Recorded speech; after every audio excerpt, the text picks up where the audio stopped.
Hello! Chivalry 2 is essentially divided into two parts, group battles and duels. If you want to become technically proficient in the mechanics of the game, minus the strength of the riposte, duels are the way to go, as in this focused context it's easier to learn how to manipulate your weapon to throw off counter timings. But it is often difficult to adapt your skills to a team context, as teamfighting is an entirely separate skill. This video is about the place of technical drags and swing manipulation in TO. The most obvious use of swing manipulation is to hit multiple targets with each swing. While this is pretty easy to learn because it is so rewarding in the sense of neuron activation, it does require level-headedness and not fixating on a single opponent, which is the single factor which most highly differentiates good and bad players in the TO context.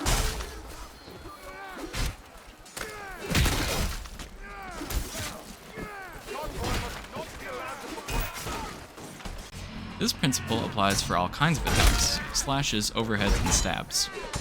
It will become evident that none of these can be properly done without the proper positioning for each kind of attack, but this is a matter of experience.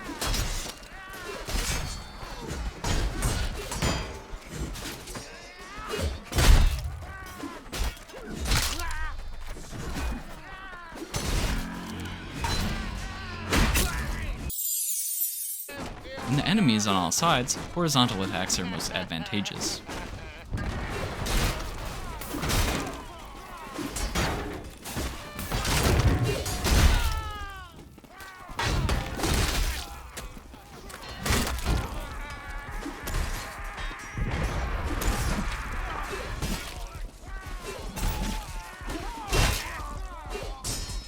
When allies are on our sides, it is best to use overheads and stabs.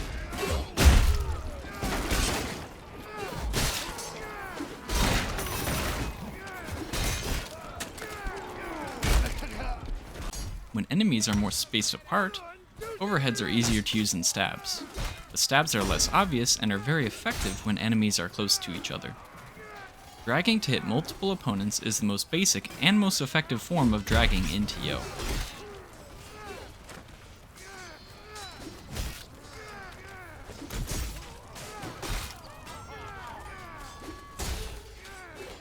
If you stand in front of your enemy and swing, they will likely block it. Knowing this, we also know that if our opponents are fighting our allies, they will be matched in a particular tempo. Through swing manipulation, we strike them where and when they least expect it.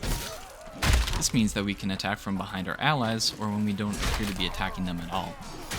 By manipulating our swing, we manipulate the timing of our attack, along with the range we can hit them from. This follows from the principle of constantly attacking where your opponent cannot defend or does not suspect, and it is directly related to the concept of friendly drags, dragging in order to avoid team damage. Combining a friendly drag with a discrete drag is extremely effective and very satisfying. I am weak.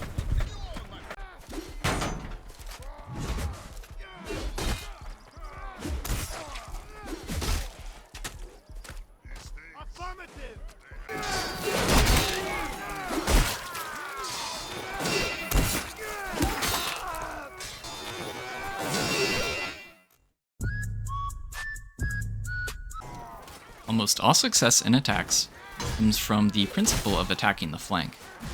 This is the case for individual duels and group battles alike.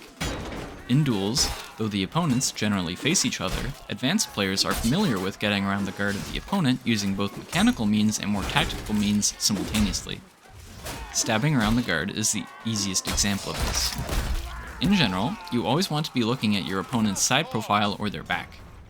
Your efforts should always be tending in this direction, and swing manipulation plays an important part in this. When we're fighting in groups, we need to read the flow of the battle and constantly force our opponents to make difficult decisions. For example, if you're pushing an enemy back with your teammates, you shouldn't be attacking from the same direction your teammates are pushing from. Instead, attack from the opposite direction, as this will either hit them in the back or force them to turn their backs to your teammates. Using drags, you should herd your opponents towards their deaths.